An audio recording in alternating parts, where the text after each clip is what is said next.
మనందరికీ ఇష్టమైన కాఫీకి కూడా ఒక ప్రత్యేకమైన రోజు ఉంది. అదే అక్టోబర్ 1. దీనిని మొదటిసారిగా జపాన్ దేశం అధికారికంగా గుర్తించి వేడుకలా జరిపింది. The Kashmir files cinema box office వద్దే కాదు, రేటింగ్స్ లో కూడా సంచలనం సృష్టించింది.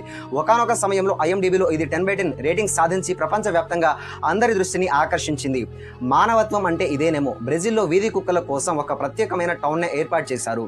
అక్కడ సుమారు 1600 కుక్కలకు ఆశ్రయం కల్పించడమే కాకుండా ఒక సంస్థ ద్వారా ప్రతి నెల 10 టన్నుల ఆహారాన్ని అందిస్తున్నారు. సముద్రాల అడుగున దాగి ఉన్న బంగారం విలువ తెలిస్తే మీరు ఖచ్చితంగా షాక్ అవుతారు.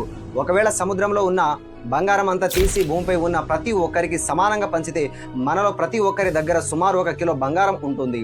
వర్కౌట్ చేసే ముందు ఎనర్జీ డ్రింక్స్ కంటే ఒక నారింజ పండు తినడం చాలా మేలు. ఇది మీ బాడీని హైడ్రేట్గా ఉంచడమే కాకుండా వ్యాయామం వల్ల వచ్చే కండరాల వాపును తగ్గిస్తుంది. మనం కలలో చనిపోయే సన్నివేశం రాగానే వెంటనే నిద్రలేచిపోతాం.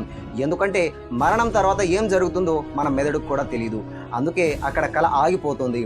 మన దేశ రాజ్యాంగం 1949 నవంబర్ 26 నాటికే సిద్ధమైనప్పటికీ మన పూర్వీకులు జనవరి 26 వరకు వేచి చూసి 1950లో దానిని అమల్లోకి తెచ్చారు. అందుకే మనం రిపబ్లిక్ డేని ఆ రోజు జరుపుకుంటాము. మన జాతీయ చిహ్నమైన అశోక స్తంభం కొన్ని వందల ఏళ్ల పాటు భూమిలోనే కలిసిపోయింది. 1905లో సార్నాథ్లో జరిగిన తవ్వకాల్లో జర్మనీకి చెందిన ఫ్రెడరిక్ ఆస్కార్ ఓరెడ్ అనే ఇంజనీర్ దీన్ని బయటకు తీశారు.